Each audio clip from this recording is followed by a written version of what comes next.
President Biden calls on the country to adopt Colorado's current gun control laws, while a congressman from our state says making it harder to get so-called assault weapons would lead to deaths here. Dead chickens. Colorado's Democrats have avoided messy primaries with the exception of one, where big money's pouring in to determine what kind of Democrat goes to the Capitol. COVID treatments, once reserved for the most at-risk, are now open to all, as more Coloradans get sick with a pesky but less serious variant. The backyard impacts of a warming world. But with climate change affecting plants, then we are all affected. And a sign that one car is safe from getting its catalytic converter stolen, because it's already gone. That's next. President Biden just wrapped up an address to the nation, basically saying that America would be a safer place if every state had gun laws like Colorado. The president outlined a long list of gun-related legislation that exists already in our state. Expanded background checks, red flag law, safe storage, and a high-capacity magazine ban. And the president said that if Congress is unwilling to reinstate the ban on so-called assault weapons, it should at least raise the age to buy one from 18 to 21. This is not about taking away anyone's guns. It's not about vilifying gun owners. In fact, we believe we should be treating responsible gun owners as an example of how every gun owner should behave. I respect the culture and the tradition and the concerns of lawful gun owners. At the same time, the Second Amendment, like all other rights, is not absolute.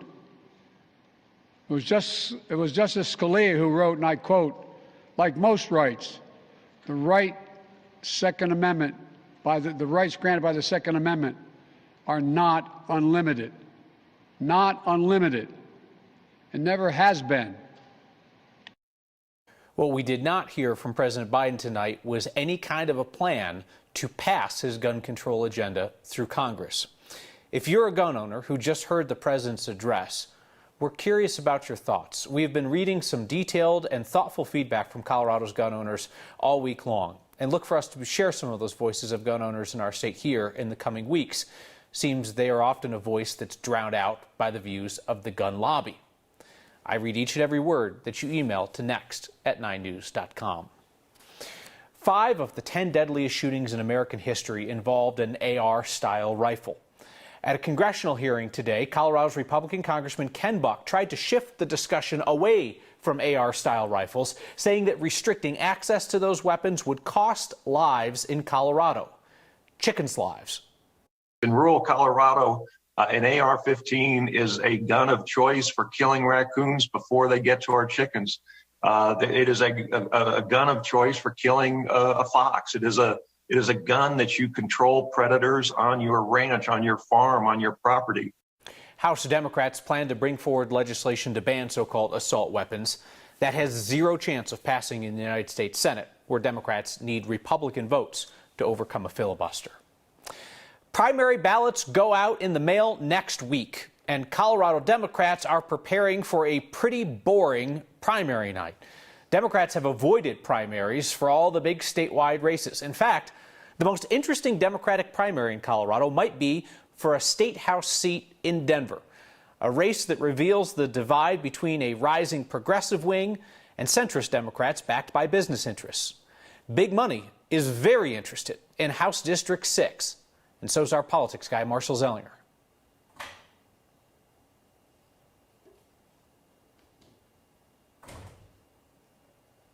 It's coming. Staring at a computer screen is strain enough on your eyes. Staring at a computer screen with political campaign contributions, that's when the eyes and the lines start to blur. No candidate has the ability to check the employment history of every single person who contributes to them. Katie March is one of 2 Democratic candidates running for the state legislature in House District 6. I feel pretty confident about the makeup of who's supporting me. I very much welcome and invite someone to point out anything that they would find concerning. Elizabeth Epps is also running for House District 6, which includes Capitol Hill, Congress Park, and Lowry. And in this race, it also includes campaign contributions that might seem out of place from people and groups that might not fully support Democratic policies. Yeah, I mean, I think organizations like the Apartment Association and I don't agree on every subject, but they do really appreciate my stance on wanting to increase affordable housing. For example, March, a former historian and senior advisor to House Speaker Alec Garnett, received maximum contributions of $5,300 from a couple of apartment associations. I mean, I have been very honest about my positions with anyone who asks, right? That I support renter protections. I support working with people to make sure that our costs of rents go down. March also has the support of the Colorado Chamber of Commerce, which, as you can see on this slide, generally supports Republican candidates. DU political science professor Sarah Chatfield says that is not entirely unusual in politics. You know, I guess it's sort of just donating to the lesser of two evils if you're not loving either candidate. I'm going to push back on the suggestion that the groups don't support either of us. What those groups don't support is progress. Epps, the farther left of the two left candidates, would add to a growing roster of progressives at the state capitol, a far left wing of the Democrats who have at times fought their own party as well as Republicans. I represent the Democratic wing of the Democratic Party. I feel pretty confident about the makeup of who's supporting me. I very much welcome and invite someone to point out anything that they would find concerning. Like I said, staring at a computer screen full of campaign contributions can make the eyes and lines go blurry. It's not often anymore that you get a primary that feels like a general election, meaning a stark difference between the two candidates. Like I said, the far left Epps and the left March. The winner is likely the next state representative for that part of Denver, but there is a Republican they must face in November. His name's Donald Howell. Here's why March or Epps will be the next representative for that part of Denver. Yeah. 28,000 Democratic voters in that area, 25,000 unaffiliated voters, 4,300 Republicans. So you think to yourself, like, of all the races that big money interests could spend money on, the Chamber of Commerce is coming in and endorsed. Landlords Association is spending money in this race because the outcome, they think at least, is going to make a difference based on which one of these two women is in the legislature. Right. If you look at the scale of Democrats, if you get another far left in there, then you get another far left joining the other far lefts who give far left ideas that make the Democratic Party seem like, whoa, wait a minute, that's a little too Democratic for even us. But if you get enough of that, then maybe you get really radical policies, perhaps, and then someone comes in and says, well, maybe not that. Maybe we just inch it this way a little bit, and Democrats start to get more Democratic policies. If you get more on the right side of the Democratic Party, you get people that perhaps Republicans can work with on a lot of middle ground areas. Yeah, it can subtly shift what's possible, and that's why those groups are so interested. Marshall, thank you. 4 weeks from tomorrow, Colorado's new fentanyl law takes effect, whether police are ready to enforce that or not. There are actually prosecutors and law enforcement officers gathered in Denver for a two-day summit now, training on what this law means and how it will practically be implemented. Most of the training is behind closed doors, so we can't show you what's being discussed. We are going to be sharing tactics, strategies, confidential information. We're going to be getting confidential briefings from the Drug Enforcement Agency, the FBI. Prosecutors will be sharing confidential tactics as well. And so it is a closed session for law enforcement only. At least one civilian was allowed inside. Andrea Thomas, who lost her daughter Ashley Romero to fentanyl almost 4 years ago. She's a strong voice pushing for that fentanyl bill to pass, saying that cracking down on fentanyl possession, she believes, will save lives in memory of her daughter. We've got to evolve from the ways that we used to address drugs. This is a drug like we've never seen before. So we have to take a new approach. The new law goes beyond targeting dealers to charge Coloradans with a felony if they possess fentanyl, even if it's without their knowledge, like in a pill or in a powder. As for dealers, the U.S. Attorney's Office in Colorado says since last year, one Coloradan was convicted of distributing fentanyl resulting in death, and there are 14 similar cases that are pending. We could be less than 3 weeks away from COVID shots for kids under the age of 5. An FDA panel is planning to meet soon to talk about the Pfizer and Moderna shots for younger kids. If they give the okay, doses would immediately go out to pediatricians' offices, with the first shots being available as soon as June 21st. The man in charge of Colorado's pandemic response says we are in a new phase. And one thing that means is that once scarce treatments are now widely available if you catch COVID. Our Katie Eastman has the story. So you got the double line, the COVID-19 kind. Then you isolate. That's the first step. But what comes next? Colorado health officials say there's a second step you might be missing. This is a no-brainer. Treatment, even if you're healthy and low risk. The state's COVID-19 incident commander wants you to ask your doctor about it. I do think that there are significantly more people who could be accessing these medications than are today. And so we really want to make sure that we change mindset. Director Scott Bookman says the state has thousands of doses of the COVID-19 antiviral pill and monoclonal antibodies. They're available thanks to supply from the federal government. But the treatments only work if you take them soon after getting sick. But we know that test turnaround times are still really quick right now. We know that people have access to rapid tests. And so if you wake up, you're feeling sick, take your rapid test. If you're positive, call your doctor. You still need a prescription for these medications, but anyone without a doctor can go to a test to treat location found on CDPHE's website or use a telehealth provider. We're in a different space now. We've got a lot of this medication available. This really has a positive impact on the course of this illness in people. So when in doubt, call your doctor. Director Bookman says that in addition to staying up to date on vaccines, Kyle, these COVID-19 medications will just become part of living with this virus long term. You know, when we were talking about this earlier today, I was telling you, Katie, knock on wood, I have avoided COVID so far, but I always figured if I got sick because I'm not considered a high-risk person, I should stay away from those treatments and leave them for folks who really need them.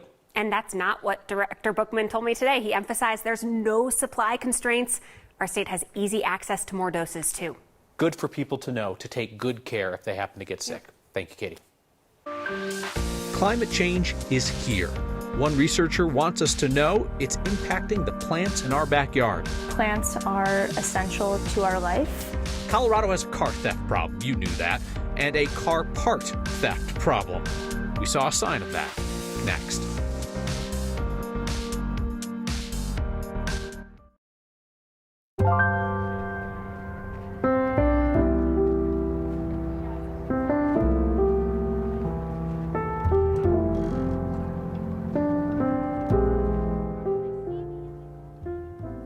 Climate change is coming to your backyard or front yard or wherever you plant flowers and wherever you garden.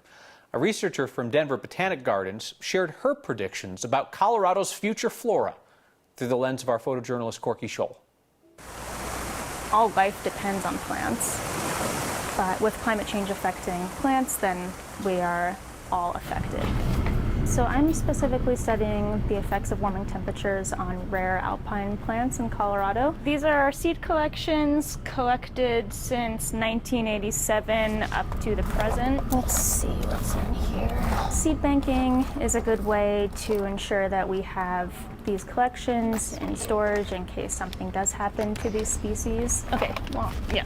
It's likely the pace of climate change is happening too quickly for many plants to adapt. This is the collection from 1987. Our goal is really to do the research and understand how these species are responding. Species do become extinct for various reasons. There's natural selection acting on which species survive better in the world. But we are seeing an exponential rate of species decline due to climate change. So if we keep at this rate, then we'll see even more. And if you let one species go, then it's just kind of a rippling effect. You know, it really starts to weigh on you to think about these species that might become extinct or see a decline because of the actions of humans primarily. But being in this profession, it's really important to stay optimistic and do what you can to help these rare species.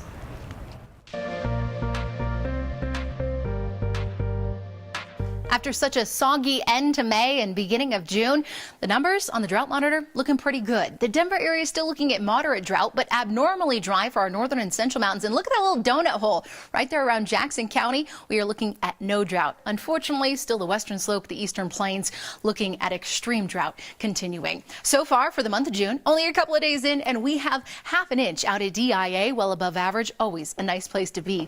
Looking across downtown Denver tonight, we're good. We have some sunshine, a few high-level clouds, most of the storms sitting across far south central Colorado. Tomorrow morning, we wake up to partly cloudy skies. 2-3 o'clock, here comes the thunderstorms. They'll be firing up in the southern suburbs and then really blow up across the eastern plains. So really, we're going to be monitoring potentially a couple of severe cells, a marginal threat for seeing some large hail and some pretty strong gusty winds. Temps tomorrow, upper 70s, low 80s, feeling a little bit more like June. Storms will be hit or miss over the weekend with a better chance early next week.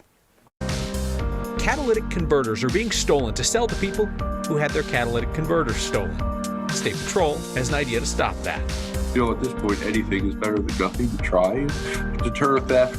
Trying to scare off the thieves. Next. It's a sign that thieves aren't going to find what they're looking for. Catalytic converter already stolen, says the sign posted by a Denver Reddit user. A plea for a thief just to move along. Somebody's already hit that car. This year, nearly 2,500 catalytic converters have been reported stolen in Colorado. That is 15 times higher than the rate of those thefts pre-pandemic. The stolen parts are being sold either to parts dealers or on a thriving black market.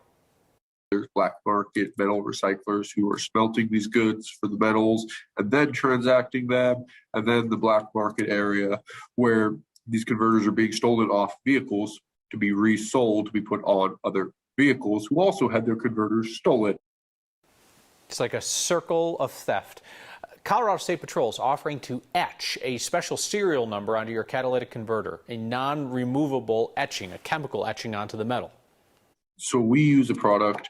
We've worked, this product's called Cat Etch. I have one right here, actually.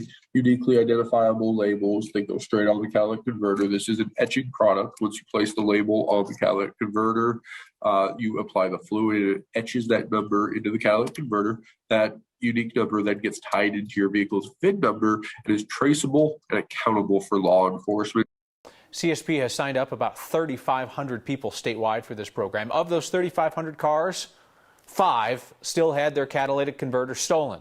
Thanks to the serial numbers, investigators were able to track down 3 of them. You can find out more about the program at the website lockdownyourcar.org. That's lockdownyourcar.org. It was the sign that got us thinking about this, so keep those coming. Email your photos to next@9news.com. You can always tweet us with the hashtag HeyNext. I don't want you to feel bad if you have not felt motivated lately. It happens to Colorado's wildlife, too. That and your feedback next. I think we're too hard on ourselves these days. It's okay to feel unmotivated from time to time. It's natural, as in it's part of nature. Exhibit A, Betty the sheep at Littleton Museum, like a historical museum where they recreate life in the 1800s. When Betty's not feeling the activity of the day, she just lies down and refuses to move. In this case, she didn't want to get sheared, so she plopped down and she forced the museum staff to wheel all 125 pounds of her around in a wheelbarrow. Apparently, she got this from her mama. Betty's mother, Lacey, was also known to just lay down on the job when she wasn't feeling it. So apparently, it's genetic. So much feedback tonight from Colorado's gun owners, and look for that here in the coming weeks. A couple of snippets. Dolores writes in to say Congressman Ken Buck needs shooting lessons if he needs an assault rifle to kill a raccoon. Randy says, I'm a gun owner, served in the infantry for 6 years. I have a concealed carry permit. It's insane what is happening in this country with mass shootings. Randy says we need radical change now.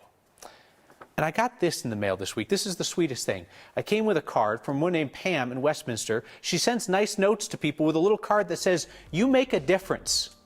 Imagine if everybody did this. This is such a sweet idea. So thoughtful. See you next time.